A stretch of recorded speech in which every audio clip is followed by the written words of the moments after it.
You know, there's something beautifully ironic about the fact that the man who designed the most lethal tank of World War II started his career making candy. Yeah, you heard that right. Candy. But this isn't just another rags to riches story. This is the story of a man who was so obsessed, so driven by his vision, that he literally gave his life to prove that his creation could save his country. And in doing so, he changed the course of history. This is the story of Mikhail Koshkin and the T-34 tank, the machine that would become Nazi Germany's worst nightmare. Pause. Picture this. It's December 3rd, 1898. In a tiny village called Brinchagi, near Yaroslavl in Russia, a boy is born into a peasant family. Not just any family, a large peasant family with many children and barely enough food to go around. This boy is Mikhail Ilyich Koshkin. Now, if you're thinking this sounds like the beginning of every other inspiring Soviet story, hold on. Because Mikhail's childhood was tough even by the standards of pre-revolutionary Russia. When Mikhail was just 7 years old. 7. His father died in a timber-cutting accident. Can you imagine? One day you're a kid playing in the dirt, and the next, your father's gone. And suddenly your family is facing poverty so severe that your mother has to work day and night just to keep everyone from starving. Young Mikhail only made it through 3 grades of the local parish school. 3 grades. That was it. And you know what happened next? At 11 years old, this kid had to leave his village and travel to Moscow to find work. 11 years old. Think about that for a second. What were you doing at 11? Playing video games? Going to middle school? Complaining about homework? This boy had to go to one of the biggest, most intimidating cities in the world and make his own way. And what job did he find? He became an apprentice in a candy factory, a confectionery. For the next 15 years, from 1909 until World War I started in 1914, Mikhail Koshkin worked with sugar, caramel, and sweets. He learned the trade from the ground up. He learned about precision, about timing, about how small mistakes could ruin an entire batch. He learned discipline. But here's what's fascinating. Even as he was learning to make perfect caramels and chocolates, even as he was mastering the art of confectionery, there was something else brewing inside him, a restlessness, a sense that he was meant for something more. Then 1914 rolled around, and everything changed. World War I erupted across Europe like a thunderstorm, and young Mikhail was swept up in it. He was mobilized, essentially drafted, and sent to the front lines. And this is where we start to see the steel in this man's character. Because he wasn't just sent to fight, he was wounded. He experienced the horror and chaos of modern warfare firsthand. He saw men die around him. He felt the percussion of artillery. He understood what combat truly meant. But instead of being broken by the experience, instead of becoming bitter or defeated, Mikhail Koshkin emerged with an even stronger sense of purpose. When the Russian Revolution broke out in 1917 and the old Tsarist regime began to crumble, Koshkin knew exactly where he stood. In 1918, he volunteered for the Red Army. Let me emphasize that. He volunteered. After already being wounded in World War I, after already experiencing the nightmare of combat, he chose to fight again. This time for the Bolsheviks, for what he believed was a new future for Russia. This tells you something crucial about Koshkin's character. This was a man who believed in causes, who believed in sacrifice, who understood that sometimes you have to put everything on the line for what you think is right. After the Civil War ended, Koshkin returned to civilian life. And this is where the story gets really interesting. Remember, he only had 3 grades of formal education, but by now he was in his mid-20s, and he'd worked his way up from apprentice to actually heading a confectionery factory. Think about that trajectory. From an 11-year-old orphan to the head of a factory. That takes intelligence, drive, and an obsessive attention to detail. But in the 1920s, the Soviet Union was changing rapidly. Stalin and the Communist Party had grand visions of transforming Russia from an agricultural backwater into an industrial powerhouse. They needed engineers. They needed designers. They needed people who could build the tanks, planes and weapons that would protect the, revolution. And here's where fate intervenes in Koshkin's life in the most unexpected way. The Soviet government looked at Mikhail Koshkin, this candy maker with barely any formal education but with proven leadership abilities and a record of loyalty to the party, and they said, "We're sending you to engineering school." Can you imagine how that must have felt? You're pushing 30 years old. You've spent your entire adult life making candy, and suddenly the government tells you that you're going to become an engineer. Not just any engineer, a designer of military equipment. Most people would have laughed it off as impossible. Most people would have said, "I'm too old. I'm not educated enough. I don't have the background." Mikhail Koshkin said yes. In the late 1920s, Koshkin enrolled at the Leningrad Polytechnic Institute, now St. Petersburg Polytechnic University, to study at the Automobiles and Tractors Department. Let me put this in perspective. Here's a man who had 3 years of parish school education, now sitting in one of the most prestigious technical institutes in the Soviet Union, learning advanced mathematics, physics, engineering principles, and mechanical design. The other students were probably half his age. They'd been preparing for this their whole lives. They had proper secondary education. They understood the fundamentals. And here comes Mikhail Koshkin, the candy maker, trying to learn differential equations and thermodynamics. But here's what you need to understand about Koshkin. He didn't just survive. He excelled. This man had spent 4 years in World War I trenches reading a physics book. Yes, you heard that right. While other soldiers were playing cards or writing letters home, Koshkin was reading physics. He taught himself hydrodynamics, the laws governing theoretical fluid dynamics. He didn't just read it. He absorbed it, understood it, and thought about how to apply it. This wasn't someone who was just going through the motions. This was someone who was genuinely fascinated by how things worked, by the principles underlying mechanical systems, by the beauty of good design.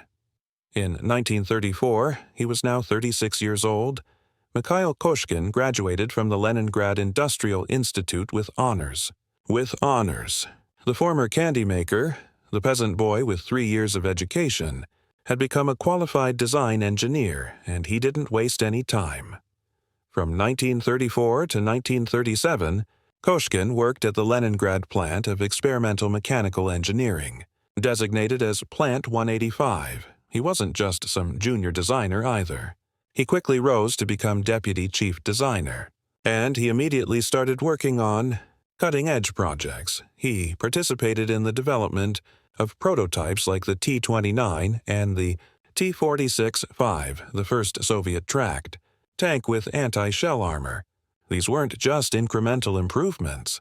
These were revolutionary designs that pushed the boundaries of what Soviet industry could produce. For his work on the T-46-5, Koshkin received the Order of the Red Star in 1936. This was a huge honor, one that recognized not just his technical brilliance but his dedication to the defense of the Soviet Union. But here's where the story really takes off. Because 1937 was a terrifying year in the Soviet Union. Stalin's Great Purge was in full swing. Paranoia swept through every level of society. Anyone could be accused of being an enemy of the people, arrested by the NKVD, and either executed or sent to the Gulag. The engineering and military communities were hit particularly hard. Tank designers, officers, factory managers. Stalin was convinced that saboteurs and traitors had infiltrated these crucial industries. People disappeared overnight. Colleagues that Koshkin worked with were arrested and never seen again. The atmosphere was one of constant fear. And in the middle of this chaos in 1937, Mikhail Koshkin received a new assignment that would define the rest of his life. The Red Army needed a new tank. The BT series, fast mobile cavalry tanks based on American designer J. Walter Christie's designs, had serious problems. They'd been tested in combat during the Spanish Civil War, fighting for the Republican side against Franco's nationalists, and the results were troubling. The BT tanks were fast, yes. They were maneuverable, but they were also under-armored and prone to catastrophic failures. Anti-tank infantry teams could take them out relatively easily. Worse, the engines had a horrible tendency to burst into flames when hit, or sometimes just from the strain of operating the tank. The crews called them coffins on tracks. Soviet tankers reported that the riveted armor was a death trap. When shells hit, even if they didn't penetrate, the rivets would pop off and ricochet around the interior of the tank like bullets, killing or maiming the crew. The poor welds in the armor plates left gaps that flaming Molotov cocktails could seep through, turning the interior into an inferno. The Red Army needed something better, something that could survive modern anti-tank weapons, something that combined the speed and maneuverability of a light tank with the armor and firepower of a heavy tank, and they tasked Mikhail Koshkin with creating it. He was sent to Kharkiv, to the Komintern locomotive plant, designated as Plant KHPZ, or later, Plant 183. This massive industrial complex in Ukraine would become the birthplace of one of history's most important weapons.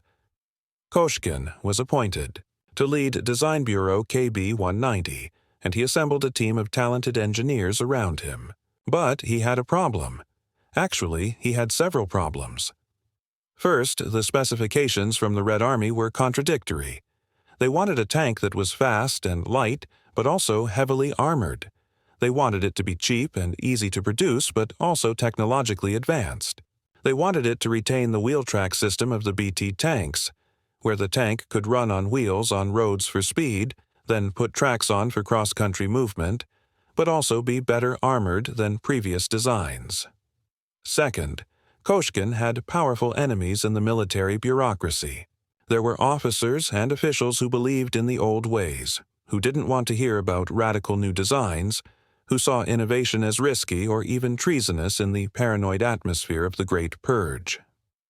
Third, and perhaps most dangerously, many of Koshkin's colleagues and fellow tank designers had already been arrested as enemies of the people.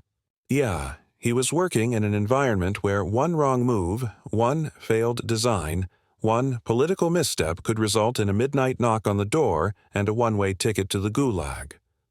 Most people would have played it safe. Most people would have given the Army exactly what they asked for, even if they knew it was flawed. Most people would have kept their heads down and avoided making waves. Mikhail Koshkin decided to bet everything on a vision that no one else believed in.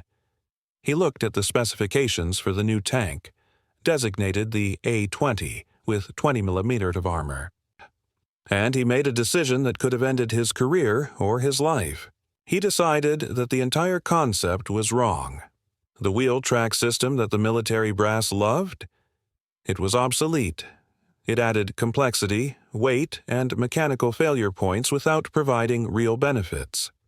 In actual combat conditions, tanks almost never used their wheels. They were always on tracks. So why design around a system that would barely be used? The lightweight armor? Suicide. Modern anti-tank weapons would tear through 20-meter like paper. Koshkin studied the reports from Spain, from the battles at Lake Kasayan against the Japanese, from every combat engagement where Soviet tanks had been tested, and he came to a radical conclusion. The future of tank warfare required abandoning everything the military thought they knew. He needed to design a true tracked tank. Heavier armor, a more powerful engine, a bigger gun, sloped armor that would deflect shells rather than trying to absorb them, a diesel engine instead of gasoline to reduce the risk of fires. Everything the military was asking for? He was going to ignore it and build something completely different. The people around him thought he was crazy. Mad, even. The military had given clear specifications. Who was he to contradict them? In Stalin's Soviet Union, that kind of independence could get you killed. But Koshkin had seen too many Soviet tankers die in burning wrecks. He'd read too many after-action reports describing how BT tanks were picked off by anti-tank guns. He understood that a war was coming, a big one, and the Soviet Union needed a tank that could survive it. So he made a decision that would either make him a hero or get him executed. He would build two tanks, the A-20 that the military wanted, with its wheel track system and lighter armor. And a second tank, one that existed only because Koshkin believed in it, designated the A-32, with 32 cm of armor, no wheels, just tracks, and a more powerful gun. He would build the tank he believed in, even if it meant risking everything. His colleagues thought he was insane. The military brass would be furious when they found out he'd gone off spec. The NKVD might decide this was sabotage or insubordination. In the climate of 1937 and 1938, people had been shot for less. But Koshkin didn't care. He had a vision, and he was willing to die for it. He worked like a man possessed. People who knew him described his obsessiveness with a mixture of awe and concern. He had a wife and daughters at home, but he barely saw them. He was at the factory from dawn until late at night. When he wasn't physically at the plant, he was thinking about the tank, sketching designs, calculating stress loads, figuring out how to make each component better. His team struggled to keep up with him. Koshkin was demanding, principled, and absolutely intolerant of sloppiness or half measures. If something wasn't right, they did it again, and again, and again, until it met his standards. One engineer later recalled, "He was exceptionally undemanding in everyday life in relation to his own needs, but in his work he was assertive, principled, and demanding. He did not tolerate sloppiness or negligence. He was a man obsessed. He did nothing half-hearted, never at half power." Another colleague said, "Small in stature, but with enormous inner strength, this outstanding man was passionate about his work and led others to his goals." Think about what that means. Koshkin wasn't just designing a tank, he was leading a team, inspiring them, pushing them to achieve something they didn't think was possible. He was creating a culture of excellence in a factory that was supposed to be producing standard military equipment. And all the while, the clock was ticking. War was coming. Everyone could feel it. Hitler was rearming Germany. The Munich Agreement had just handed Czechoslovakia to the Nazis. The Spanish Civil War had shown that fascism was on the march. The Soviet Union needed better weapons, and they needed them now. Koshkin worked through the fear, through the exhaustion, through the political danger. He believed, truly believed, that his tank could save lives, that it could turn the tide of the coming war, that it could be the difference between victory and defeat. But first, he had to convince the Soviet military that a candy maker from a peasant village knew more about tank design than they did. That, as you might imagine, was not going to be easy. So there's Mikhail Koshkin in 1938, secretly building 2 tanks instead of 1, knowing that this unauthorized decision could get him arrested or worse. Let me tell you just how dangerous this gamble really was. See, what you have to understand about Stalin's Soviet Union in the late 1930s is that the paranoia wasn't just background noise. It was an existential threat that colored every decision, every conversation, every working relationship. The Great Purge had already consumed hundreds of thousands of people. And the military-industrial complex? That was ground zero for Stalin's suspicions. Tank designers weren't just designing vehicles. In Stalin's mind, they were either heroes, defending the motherland, or traitors sabotaging the war effort. There was no middle ground. A design that failed in testing wasn't just an engineering setback. It could be evidence of deliberate sabotage. An engineer who questioned official specifications could be labeled a wrecker or a foreign agent. Koshkin had already watched colleagues disappear, people he'd worked with, eaten lunch with, shared ideas with. One day they were at their drawing boards. The next day their desks were empty and no one dared ask what happened. The NKVD didn't need much evidence. Suspicion was enough. A denunciation from a jealous colleague could be enough. And here's Koshkin, not just questioning the specifications that came from the Armored Directorate of the Red Army, but actively building a completely different tank than what they'd ordered. Using state resources, using factory time, using materials that were supposed to go toward the A-20. If someone wanted to destroy him, all they had to do was report that Koshkin was wasting resources on an unauthorized project, that he was insubordinate, that he was perhaps deliberately trying to delay tank production to help the enemies of the Soviet Union. In that environment, what Koshkin was doing took more than technical brilliance. It took courage that bordered on recklessness. But let me tell you why he kept pushing forward despite the danger. In 1938, something happened that changed everything. A Soviet tank expert named A.A. Vetrov returned from Spain, where he'd been serving as an advisor to the Republican forces in the Spanish Civil War. Vetrov had personally commanded Soviet tanks in combat. He'd seen them get hit, seen them burn, seen crews die, and he wrote a report that landed on Koshkin's desk like a bomb. Vetrov confirmed everything Koshkin suspected. The BT tank's wheel track system was unreliable and difficult to repair in field conditions. The thin armor was a death sentence. The gasoline engines were fire hazards. Spanish crews had nicknamed them mobile crematoriums. But here's what really caught Koshkin's attention. Vetrov's report explicitly recommended abandoning the wheel track concept in favor of a pure track design with heavier armor and better armament. An expert with actual combat experience was saying exactly what Koshkin had been arguing. This was the ammunition Koshkin needed. Not to convince himself, he was already convinced, but to convince the bureaucrats and generals who controlled his fate. The two prototypes were taking shape in the factory. The A-20, with its wheel track system and lighter armor, and the A-32, Koshkin's vision of what a modern tank should be. The A-32 had 32 mm of frontal armor, 60% thicker than the A-20. It was heavier, but Koshkin's team had designed a more powerful version of the V2-34 diesel engine to compensate. It had a larger gun, the L-10 76.2-meter cannon instead of the 45-mm gun on the A-20. Every component was thought through. The armor wasn't just thicker, it was sloped, which meant incoming shells would be more likely to deflect rather than penetrate. This was a revolutionary concept that would later become standard on all modern tanks, but in 1938 it was radical thinking. The diesel engine was another brilliant choice. Diesel fuel was much less flammable than gasoline. A hit to the fuel tank might cause a leak, but it wouldn't immediately turn the tank into an inferno the way gasoline did. For tank crews, this could mean the difference between escaping a disabled tank and burning alive inside it. The design was elegant in its simplicity.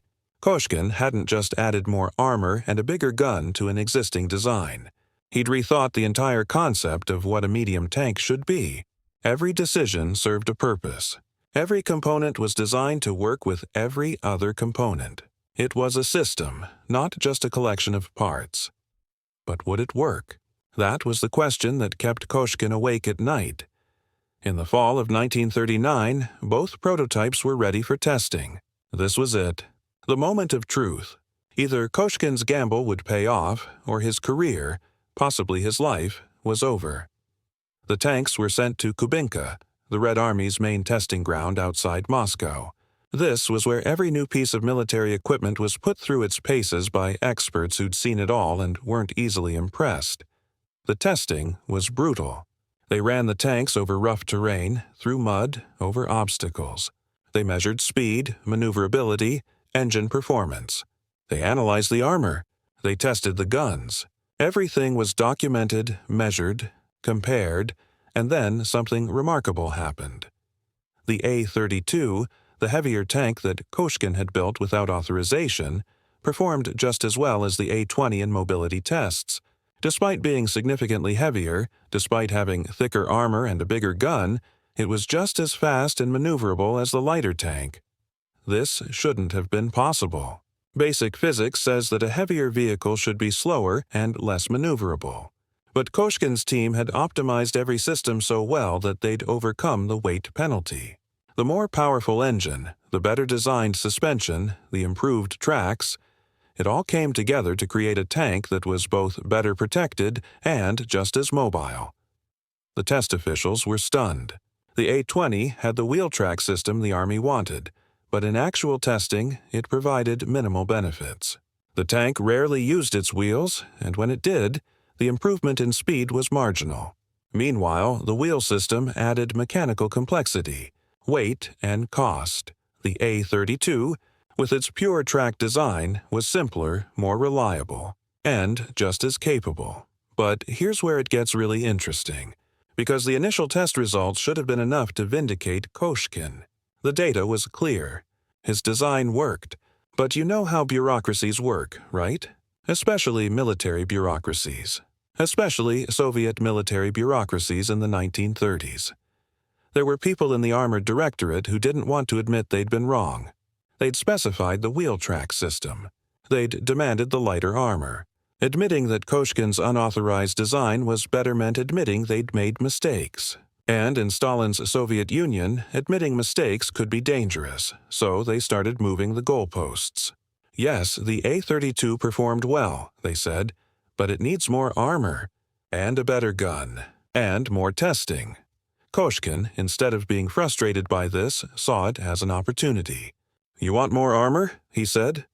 "You want a better gun? Fine. Let me build you an even better tank." He went back to Kharkiv and designed a third version. This one had 45 mm of frontal armor, more than twice the thickness of the original A-20 specification. It had wider tracks for even better ground pressure and cross-country mobility, and it was fitted with a newer, more powerful gun, the L-11 76.2 cannon. This was the design that would become the T-34. But why did Koshkin name it the T-34? This is one of those small details that reveals so much about his character. He claimed he called it the T-34 because he'd started formulating his ideas for this tank back in 1934, 5 years earlier. Even when he was just starting out as a designer, when he was still learning his trade, he was already thinking about what the perfect medium tank would look like. That's vision. That's the mark of someone who doesn't just respond to problems but anticipates them, who doesn't just meet requirements, but reimagines what's possible. Now, you'd think at this point, with test data showing his design was superior, with a prototype that exceeded all expectations, that the military would immediately order it into production. Right? Wrong, because there was still opposition, significant opposition. There were officers who believed in the old concepts, tank commanders who'd grown up with the BT series and couldn't imagine something different, bureaucrats who didn't want to admit that a former candy maker had shown up their own experts. The head of the Armored Directorate at the time was a man named D.G. Pavlov. Pavlov was a veteran of the Spanish Civil War, where he'd commanded BT tanks, and despite the problems those tanks had shown in combat, problems he'd experienced firsthand, Pavlov was resistant to change. He was pro-BT, anti-T-34. He wanted incremental improvements to existing designs, not revolutionary new concepts. Pavlov and other skeptics raised objections. The T-34 was too expensive. It was too complex. Soviet industry wasn't ready to build it. The tank factories didn't have the tooling. The workers didn't have the training. It would take too long to get into production. And you know what? They weren't entirely wrong. The T-34 did push Soviet industrial capabilities to their limits. It had heavier armor than any medium tank produced to date. The welding requirements were more demanding. The engine was more sophisticated. The tolerances were tighter. But Koshkin understood something that his critics didn't. War was coming, and it was coming soon. The Soviet Union didn't have time for incremental improvements. They needed a leap forward. They needed a tank that could stand up to whatever the Germans would throw at them, and Koshkin was willing to stake everything on that belief. On May 4, 1938, a crucial meeting was held. Stalin himself attended, along with members of the Politburo, military leadership, and tank designers. This was as high stakes as it gets. The future of Soviet tank production would be decided in this room. A. Vetrov, the veteran of Spain, gave his report. Based on his personal combat experience, he argued forcefully for a tracked tank with heavy armor. The wheel track system had proven unreliable and difficult to repair under combat conditions. Soviet tankers needed protection. not speed on roads they'd rarely use. Koshkin, in his presentation, emphasized the practical advantages of the track design. It was simpler to build, which meant production could be scaled up more quickly. It was cheaper, which meant more tanks could be built for the same resources. It was more reliable, which meant fewer tanks would break down in the field. And it provided better cross-country mobility, which was what actually mattered in combat. But Commissar Pavlov and his supporters pushed back hard. They argued for maintaining the wheel track system.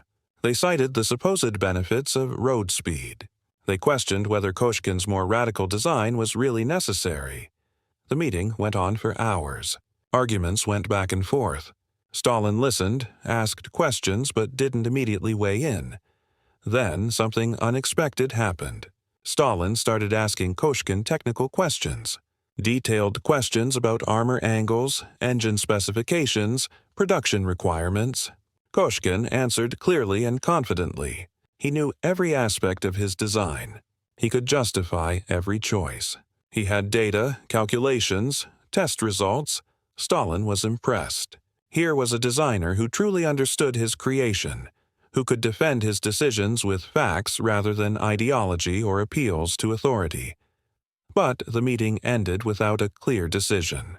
The T-34 wasn't approved. But it also wasn't rejected. Instead, Stalin ordered more testing. Both the A-20 and the refined A-32, now the T-34, would go through additional trials. For Koshkin, this was both a relief and a frustration. He wasn't going to be executed for insubordination, but he also wasn't going to see his tank go into production. Not yet. More testing meant more delays. And with Nazi Germany growing stronger by the day, delays could be catastrophic. Throughout 1939, the prototypes underwent extensive field trials. The T-34 continued to impress. It handled rough terrain beautifully. The engine was reliable. The armor proved resistant to anti-tank weapons. The gun was accurate and powerful, but the bureaucratic resistance continued. There were always more tests to run, more questions to answer, more objections to overcome.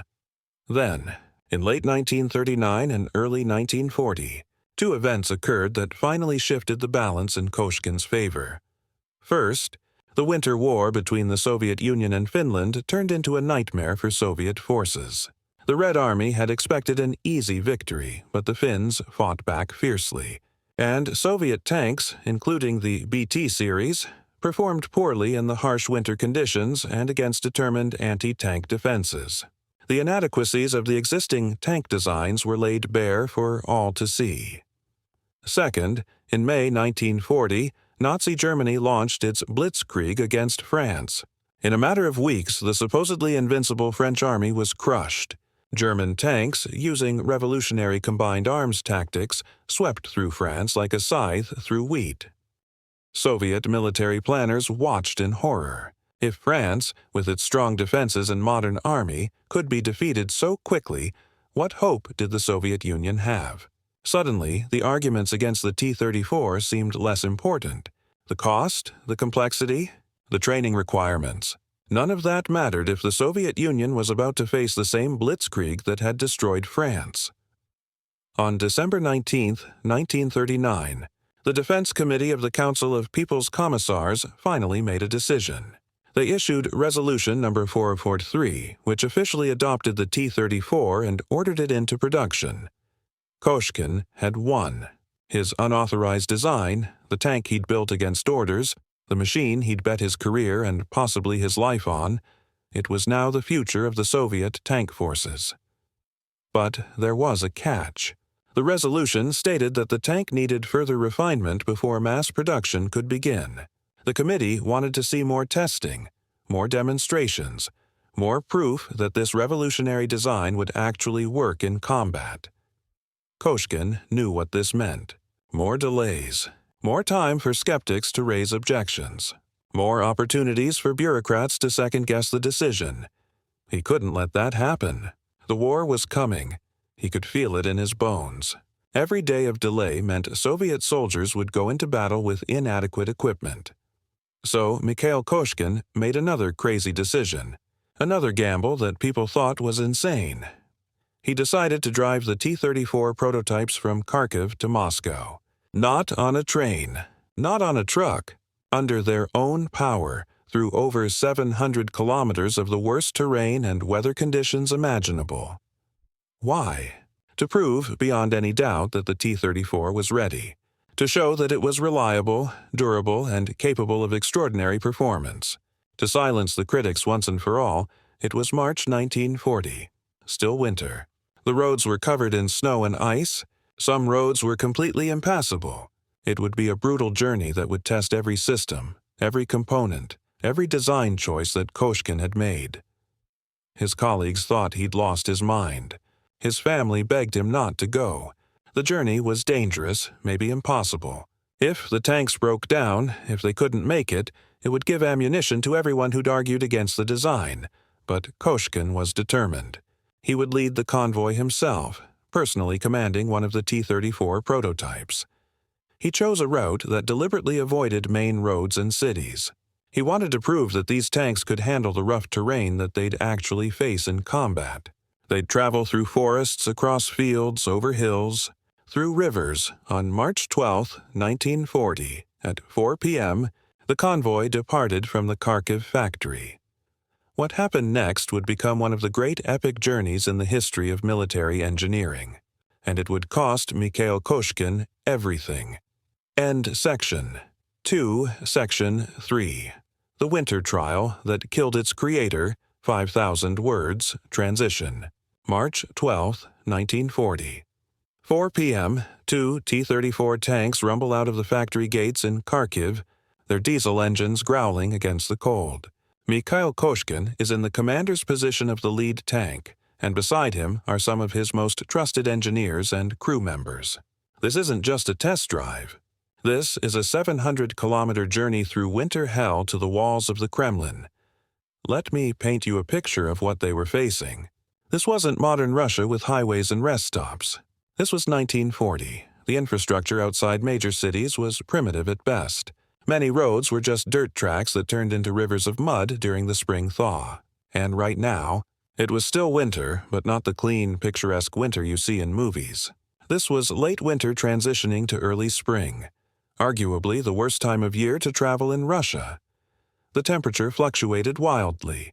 During the day, it might be just above freezing, turning the snow to slush.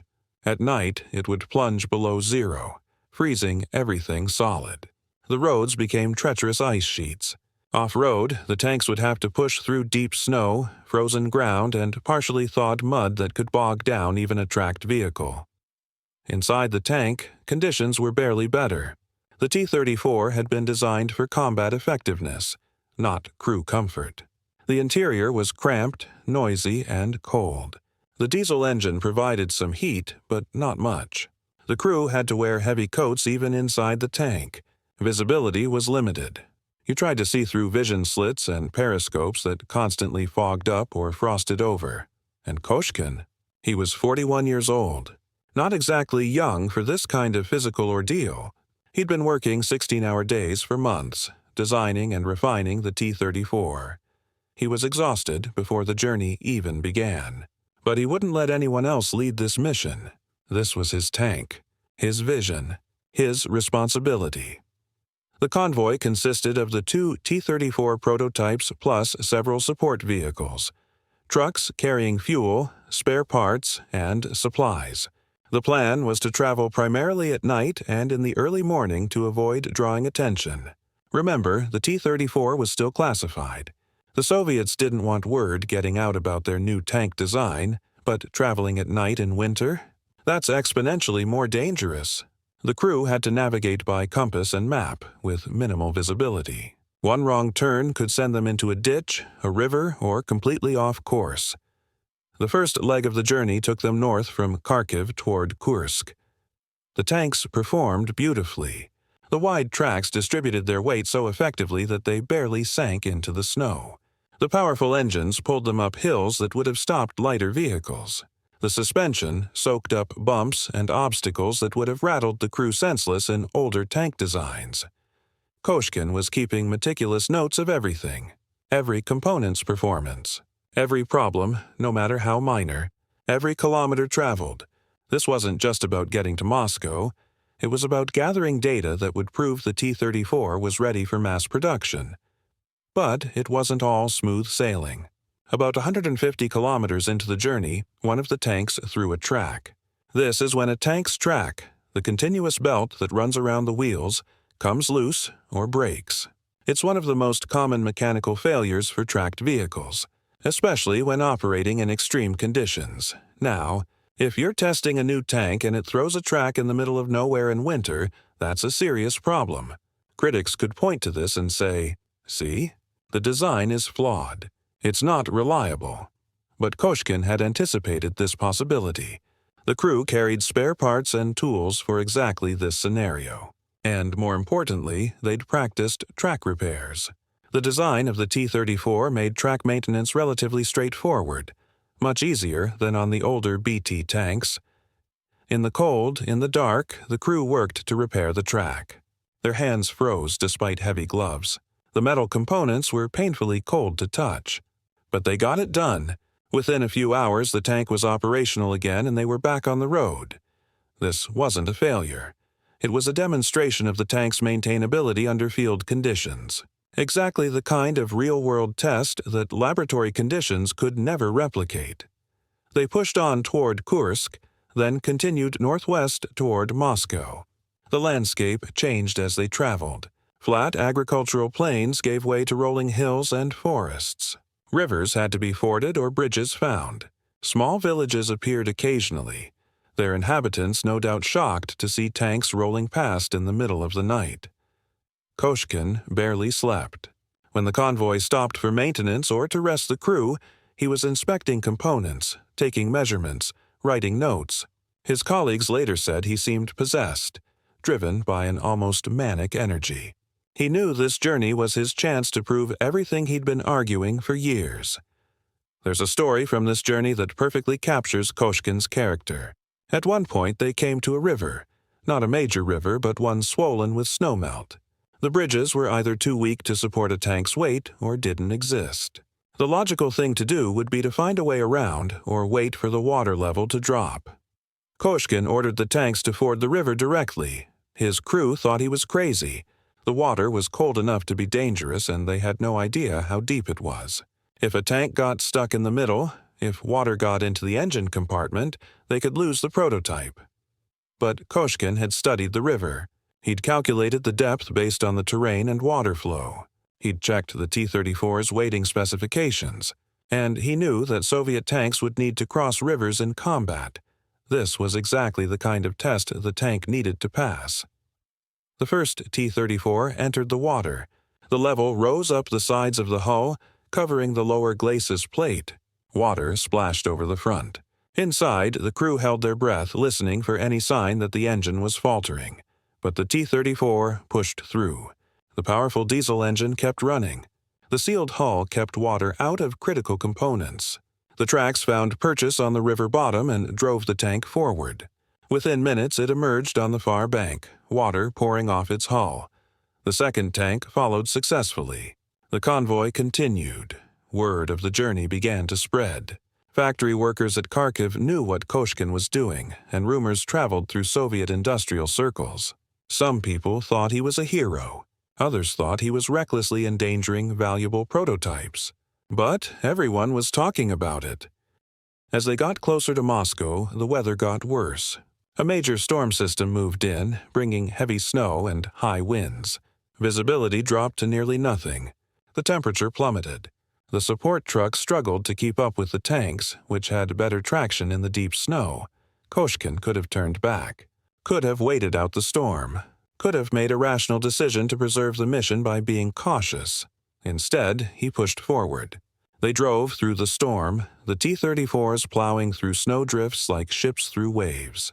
The crews inside were cold, exhausted, running on adrenaline and sheer willpower.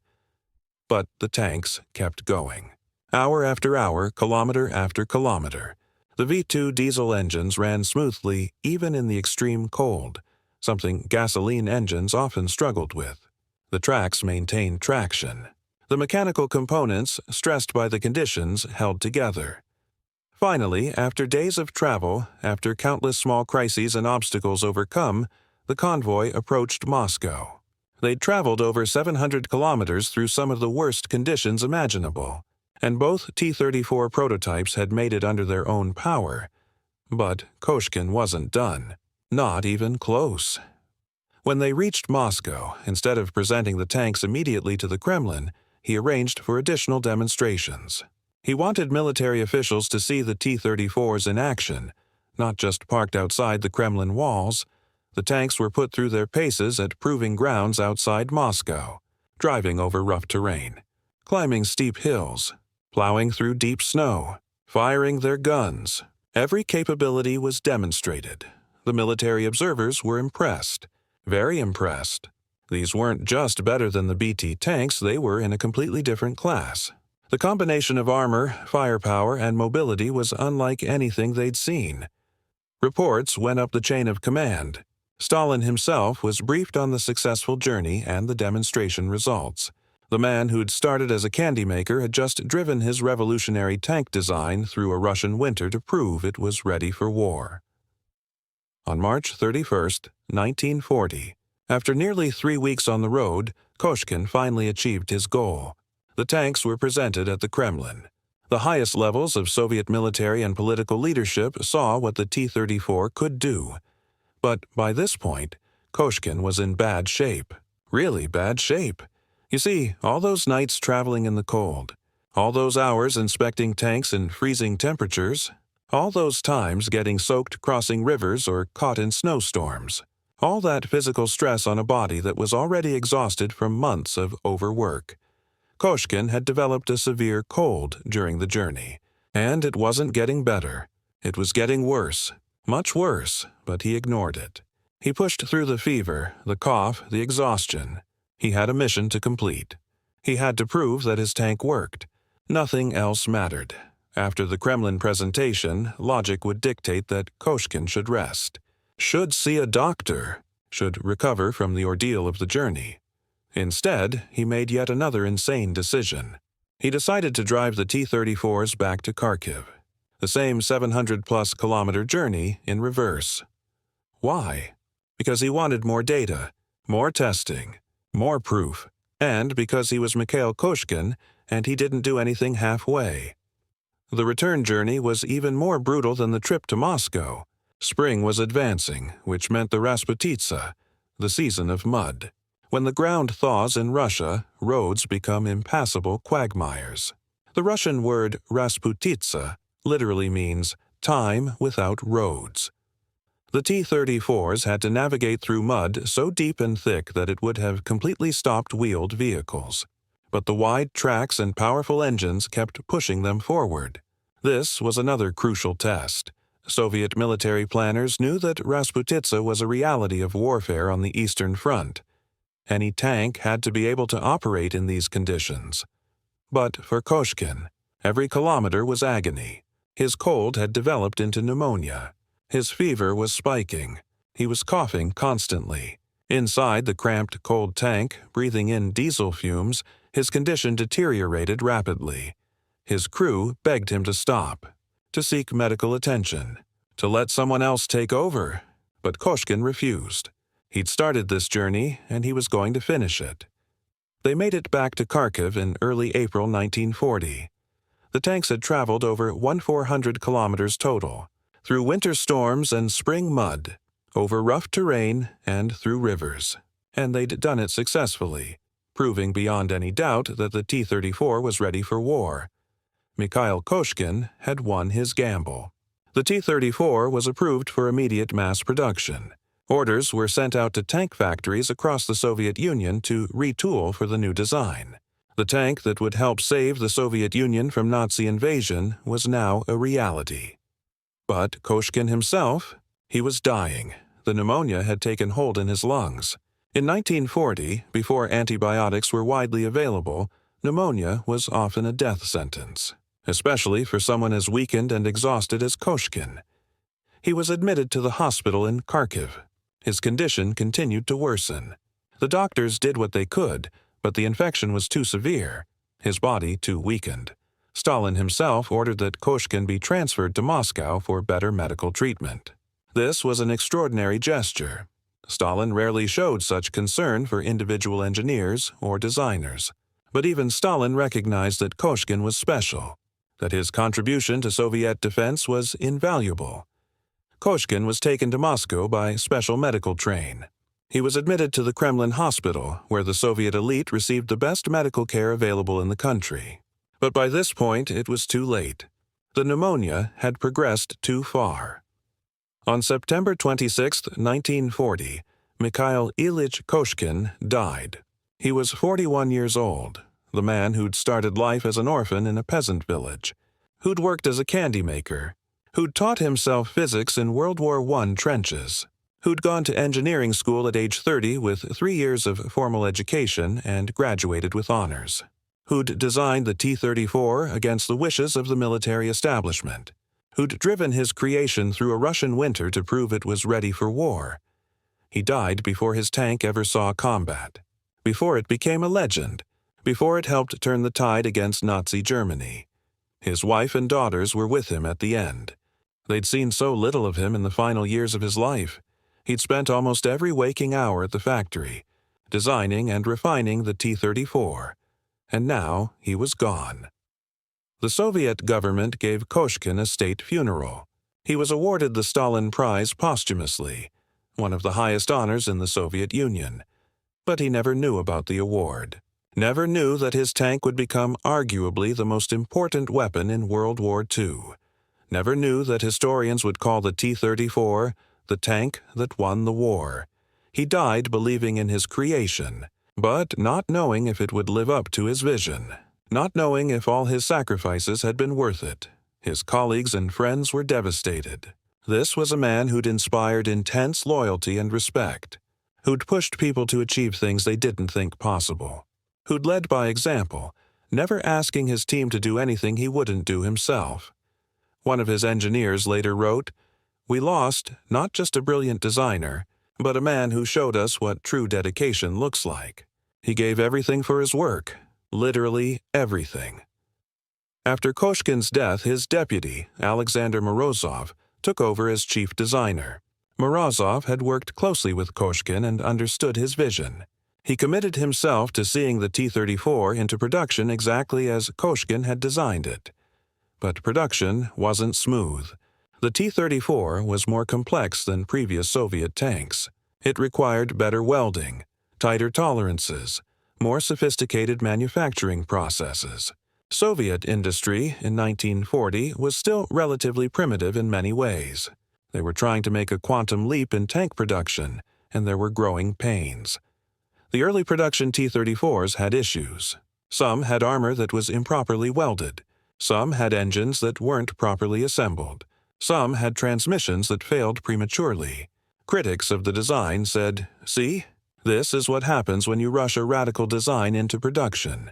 But Morozov and the rest of Koshkin's team worked tirelessly to solve these problems. They improved the production processes. They trained workers more effectively. They refined the design to make it more manufacturable. Slowly but surely, the quality improved.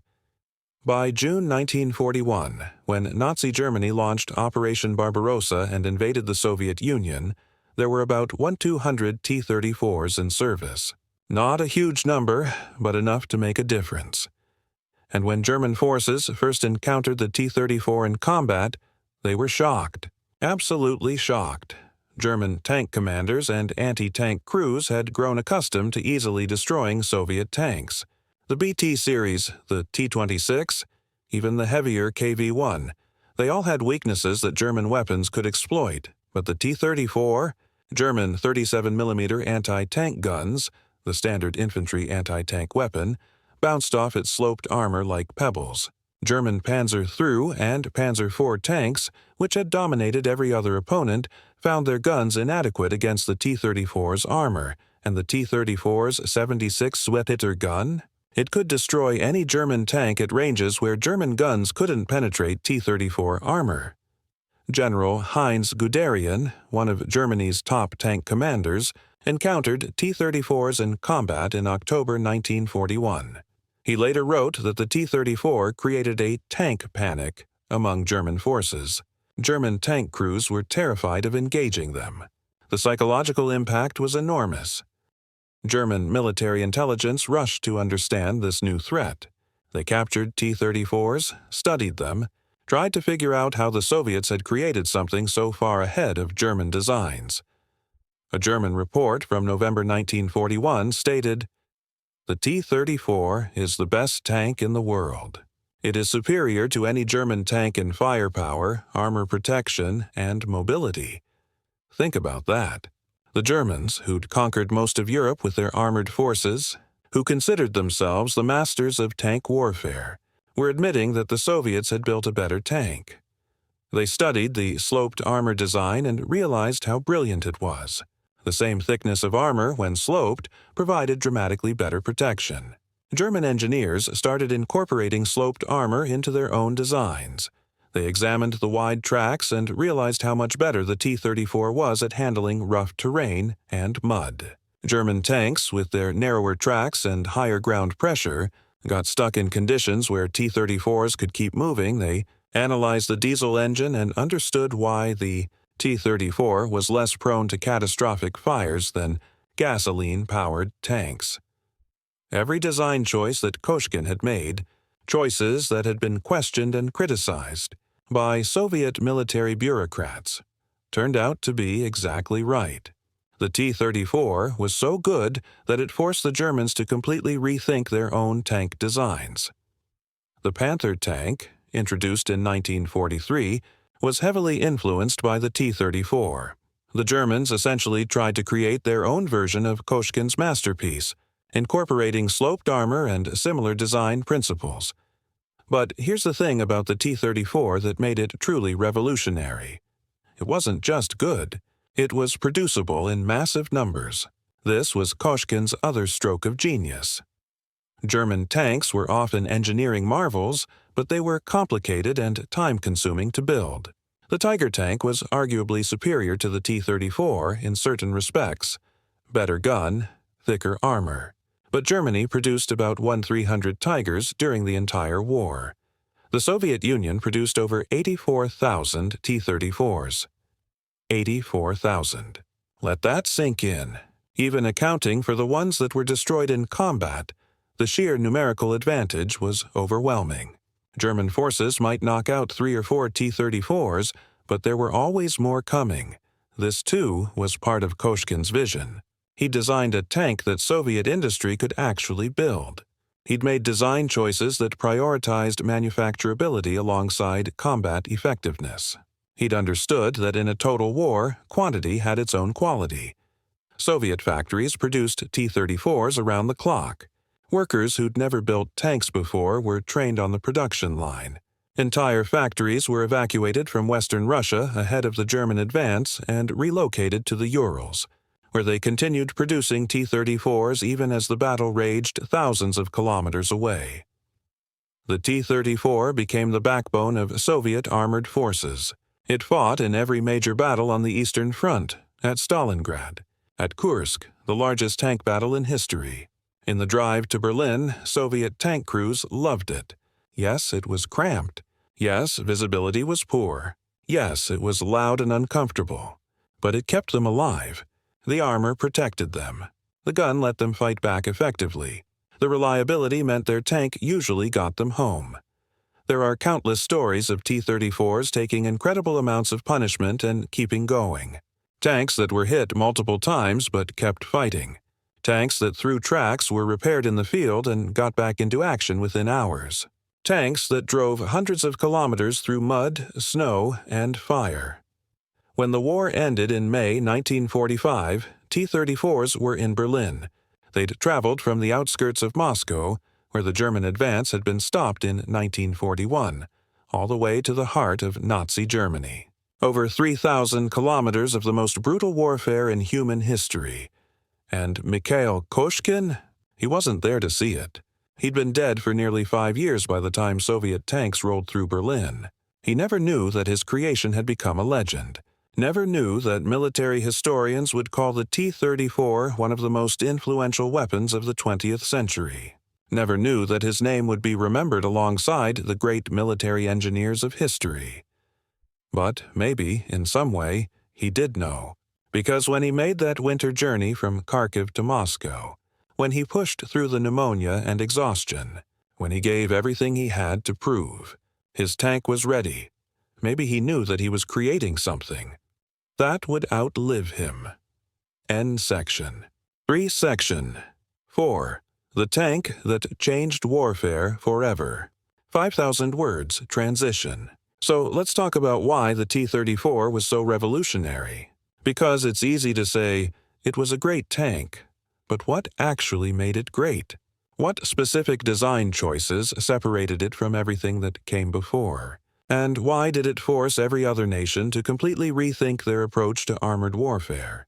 To understand the T-34's impact, you first need to understand what tank design looked like in the 1930s. And honestly, it was kind of all over the place. Different countries had wildly different philosophies about what tanks should do and how they should be designed. The British, who'd invented the tank during World War I, were split between two concepts: heavily armored but slow infantry tanks, designed to support foot soldiers, and fast but lightly armored cruiser tanks designed for exploitation and pursuit. The idea was that you needed different tanks for different jobs. The French, who had the largest tank force in the world in 1940, focused on heavy armor and big guns, but their tanks were slow and had terrible ergonomics. Many French tanks had one-man turrets, meaning the commander had to load the gun, aim it, fire it, and command the tank all at the same time. It was insane. The Germans, despite their later reputation, actually entered World War II with relatively mediocre tanks. The Panzer I and II were little more than training vehicles with light weapons. The Panzer III and Führer were decent, but nothing revolutionary.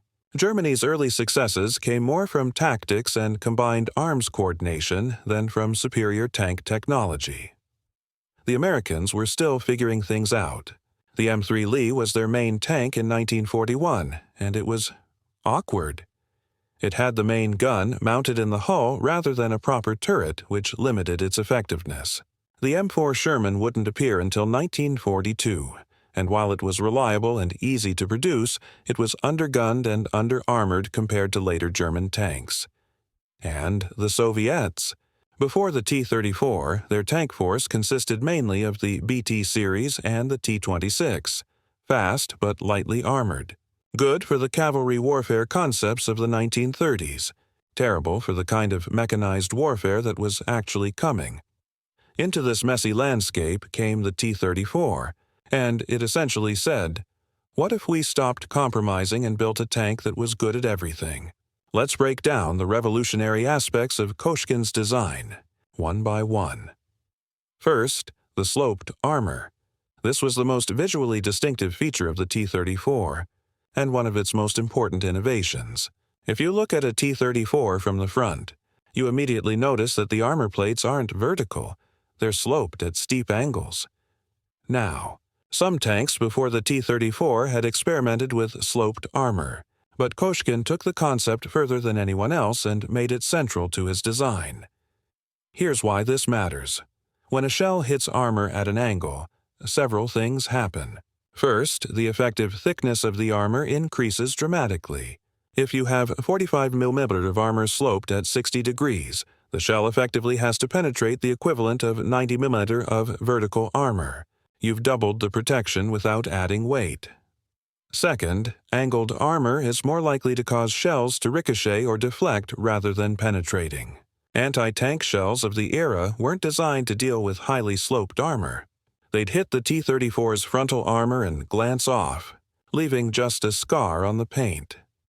German tank crews in 1941 reported firing at T-34s at close range and watching in disbelief as their shells bounced off. These were the same guns that easily destroyed every other Soviet tank they encountered, but against the T-34's sloped armor, useless. The sloped armor also gave the T-34 its distinctive profile, low and sleek, unlike the boxy, vertical-sided tanks that were common before. This lower profile made it a smaller target, harder to spot and harder to hit. But here's the catch. Sloped armor is much harder to manufacture than flat vertical plates. It requires more sophisticated welding techniques. The angles have to be precise. Soviet industry in 1940 barely had the capability to produce this kind of armor reliably. This is where Koshkin's engineering brilliance really showed. He didn't just design ideal armor protection, he designed armor that Soviet workers could actually build. He specified welding procedures. He designed jigs and fixtures. He thought through every step of the manufacturing process. Early production T-34s had quality issues with the armor: poor welds, gaps in the armor plates, inconsistent hardness. But these were manufacturing problems, not design problems. As Soviet industry improved its processes, the armor got better. By 1942, T-34 armor was consistently high quality. Second, the Christie suspension. Now, this was actually adapted from American designer J. Walter Christie's designs, but Koshkin refined and perfected it for the T-34. The suspension system is what allows a tank to move over rough terrain without shaking the crew's brains out of their skulls. The Christie suspension used large road wheels mounted on crank arms connected to coil springs. This gave the T-34 excellent shock absorption and allowed the tracks to conform to uneven terrain. The result was a tank that could move fast over rough ground while maintaining a stable gun platform. This might sound technical and boring, but the real-world impact was huge. T-34s could race across terrain that would slow other tanks to a crawl. They could maintain speed over obstacles that would force other tanks to stop and carefully navigate. In combat, this translated to tactical flexibility. T-34s could outmaneuver their opponents, choosing when and where to engage. Soviet tank crews nicknamed the T-34 the Swallow because of how smoothly it moved compared to other tanks. One tanker later wrote, "Our T-34 would glide over terrain where German tanks got bogged down. It was like comparing a sports car to a truck." The wide tracks also distributed the tank's weight over a large area, giving it very low ground pressure. This meant the T-34 could cross soft ground, mud, snow, sand, where heavier tanks with narrower tracks would sink and get stuck. During the Rasputitsa mud seasons, German tanks often couldn't move at all. They'd be stuck in place, vulnerable to air attack or artillery. But T-34s could keep moving, keep fighting, keep advancing. This turned weather conditions from an inconvenience into a tactical advantage. Third, the diesel engine. In 1940, almost all tanks ran on gasoline. Gasoline engines were well-understood technology. They were easier to maintain. They were what everyone used. Koshkin specified a diesel engine for the T-34, the V2-34, a V12 aluminum diesel producing around 500 horsepower. This was a radical choice, and a lot of people thought it was a mistake. But Koshkin had done his homework. He'd read reports from tankers who'd died in burning wrecks when gasoline fumes ignited. He'd studied the Spanish Civil War data showing that fire was one of the leading causes of tank crew casualties. Diesel fuel is much less volatile than gasoline. It doesn't explode in vapor form. Even if the fuel tank is penetrated, diesel is much less likely to ignite. This single decision saved thousands of Soviet tank crews from being burned alive. The diesel engine also had practical advantages. Diesel fuel was easier to supply in the Soviet Union's logistics system. It provided better fuel economy, giving the T-34 a longer operational range. And diesel engines actually performed better in cold weather, crucial for a tank that would be fighting in Russian winters. The V2 engine was also remarkably reliable for its era. Yes, it was loud, so loud that T-34 crews often had hearing damage. Yes, it vibrated intensely, but it kept running. It could be abused, could run on low-quality fuel, could operate in extreme temperatures, and it just kept going. German intelligence was so impressed by the V2 engine that they considered copying it for their own tanks. They ultimately didn't, partly because their industry wasn't set up for diesel tank engine production, but the fact that they seriously considered it tells you how good the design was. Fourth, The 76mm gun, the T-34 was armed with a 76.2mm main gun, initially the L-11, later upgraded to the more powerful F-34. This was a big gun for a medium tank in 1941. Most comparable tanks had 37mm to 50mm guns. The 76mm gun could fire both armor-piercing rounds for killing, tanks and high-explosive rounds for attacking infantry, fortifications, and soft targets. This versatility made the T-34 effective in different combat situations. More importantly, the 76mm gun had enough penetrating power to destroy any German tank in service in 1941-1942. The Panzer III, Panzer IV, and even the heavier Panzer 38T all were vulnerable to the T-34's gun at combat ranges. German tanks, conversely, struggled to penetrate T-34 armor. The Panzer III's 50mm gun and the early Panzer IV's 75mm short-barreled gun simply didn't have enough penetration power. German tank crews had to get dangerously close or aim for weak points like the sides or rear. This created a situation where T-34s could engage German tanks at ranges where the Germans couldn't effectively fight back. In tank combat, that's about as big an advantage as you can get. Now, to be fair, the T-34's gun wasn't perfect. Soviet ammunition quality was inconsistent, especially early in the war. The gun sights weren't as sophisticated as German optics, and the tank's ergonomics made actually using the gun effectively more difficult than it should have been. But none of that changes the fundamental reality.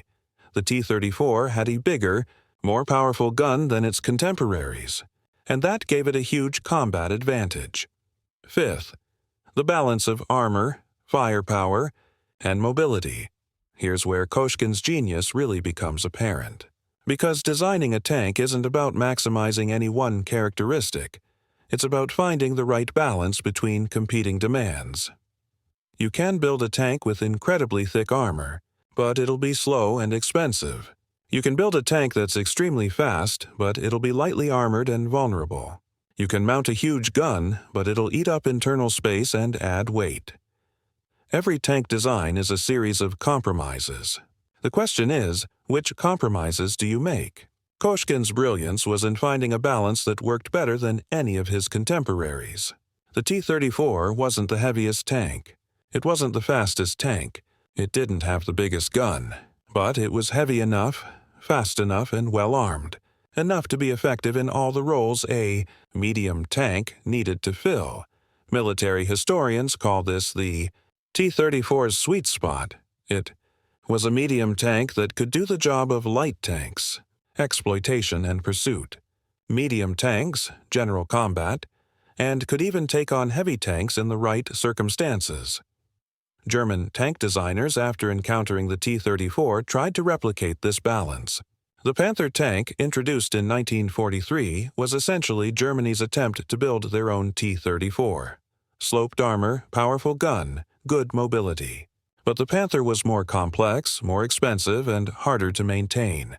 Germany never achieved the same balance that Koshkin had found. Sixth, simplicity and manufacturability. This one doesn't get talked about enough, but it's absolutely crucial. The T-34 was designed from the start to be mass-produced by Soviet industry. Every design choice considered not just, will this work in combat, but also, can we actually build this in quantity? The T-34 had relatively few parts compared to German tanks. It used simple, robust components rather than complicated precision mechanisms. The design tolerated looser tolerances. Parts didn't have to be manufactured to exact specifications. To work, this meant that factories with less sophisticated equipment could produce T-34s. Workers, with minimal training, could assemble them. And most importantly, production could be scaled up rapidly. When Germany invaded in June 1941, Soviet tank production was disrupted catastrophically. Entire factories had to be evacuated eastward, dismantled, loaded onto trains, shipped to the Urals or Siberia, and reassembled. This should have crippled Soviet tank production.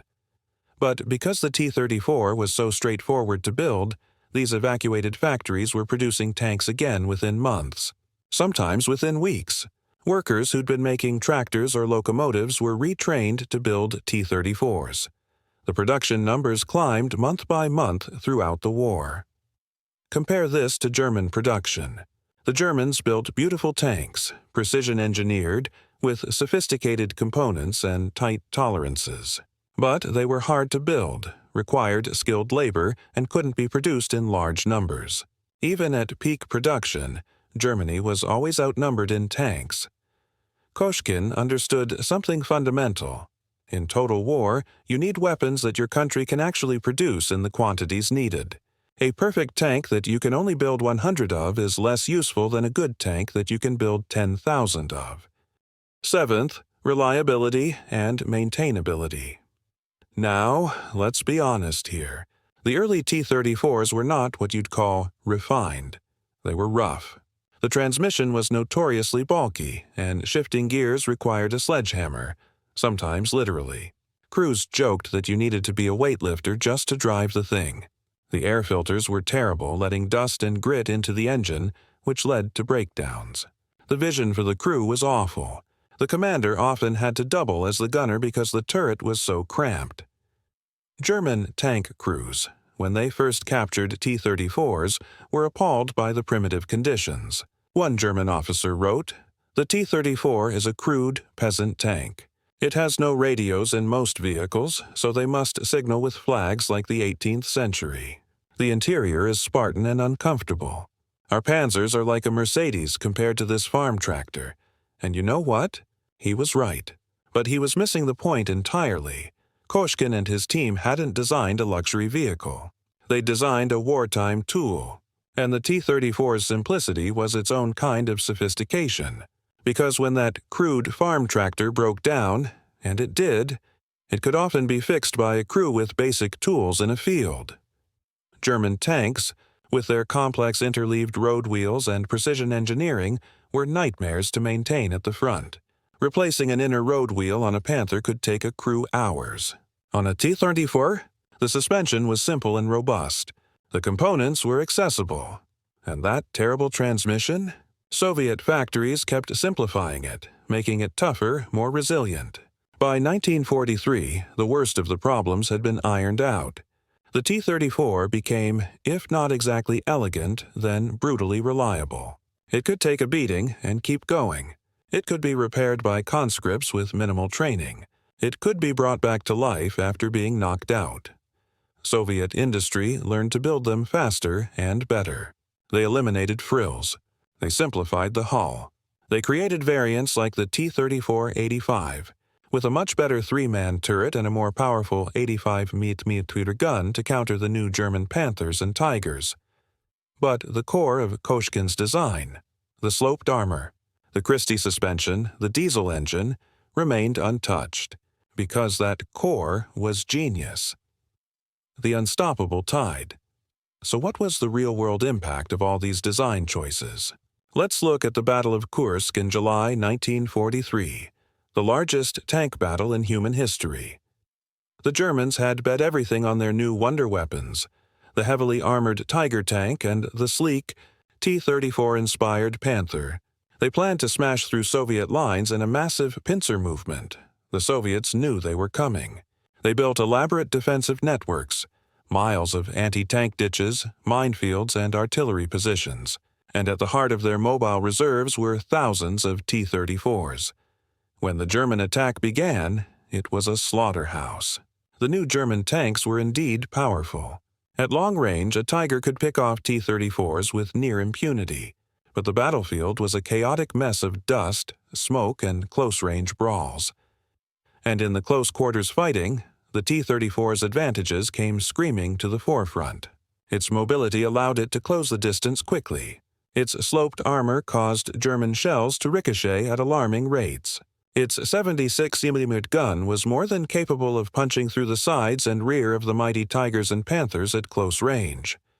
The Soviet strategy was simple. Use the T-34's numbers and mobility to get in close, where its gun was still lethal and its armor was still effective. They would swarm the German behemoths, attacking from all sides. It was brutal, costly, and devastatingly effective. At the end of the day, the German offensive was broken. They lost over 2,500 tanks and self-propelled guns. The backbone of their armored force was shattered, and they never launched a major strategic offensive on the Eastern Front again. The T-34 wasn't just a tank at Kursk, it was a symbol. It was the manifestation of Soviet industrial might and the grim determination of the Red Army. For every Tiger the Germans built, the Soviets produced 10, 20, 30 T-34s. The numerical disparity was overwhelming. The legacy of the candy maker Mikhail Koshkin never saw any of this. He never knew that his tank would roll through the streets of Berlin in 1945. He never knew that over 84,000 T-34s would be built, making it the most produced tank of World War II and one of the most produced tanks of all time. His name was largely forgotten in the West for decades, overshadowed by more famous German tank commanders and designers. In the Soviet Union, he was a hero, but a carefully managed one. The story of his insane winter journey was told, but the political dangers he faced, the colleagues who disappeared in the purges, the bureaucratic resistance, that was glossed over. But his creation spoke for itself. The T-34's influence didn't end with World War II. It became the template for virtually every main battle tank that followed. Look at the American M48 Patton, the British Centurion, the Soviet T-54-55. All of them feature sloped armor, a powerful main gun, and a focus on the balance of firepower, armor, and mobility. They are all, in a very real sense, descendants of Koshkin's vision. The T-34 was exported to dozens of countries and fought in countless conflicts for the rest of the 20th century. They were seen in Korea, Vietnam, the Middle East, and even in the Balkans in the 1990s. There are photos of T-34s, built in the 1940s, still being used by militias in the 21st century. That's a testament to the sheer ruggedness and simplicity of the design. So, what's the final verdict on Mikhail Koshkin? He wasn't a perfect man. He was obsessive to the point of neglecting his health and family. He was stubborn, willing to risk his life and the lives of his team on a seemingly impossible gamble. He worked within one of the most brutal and paranoid regimes in history. But he was also a visionary, a man who saw the future of warfare more clearly than the generals and politicians who surrounded him. A man who combined theoretical knowledge with practical genius. A man who understood that to save his country, he needed to build not just a better tank, but the right tank. He took everything he learned from a life of hardship, the precision from the candy factory, the physics from the trenches, the engineering from night school, the political survival skills from the purges, and he poured it all into one machine. The mad mechanic from a peasant village didn't just build a tank. He built a legend. He built the machine that broke the back of the Nazi war machine. And in doing so, he cemented his place as one of the most important, if unsung, engineers of the 20th century. The story of the T-34 is the story of how one person's uncompromising vision, their willingness to bet everything on an idea, can literally change the course of history. It's a story that began with candy and ended with steel, fire, and ultimately victory.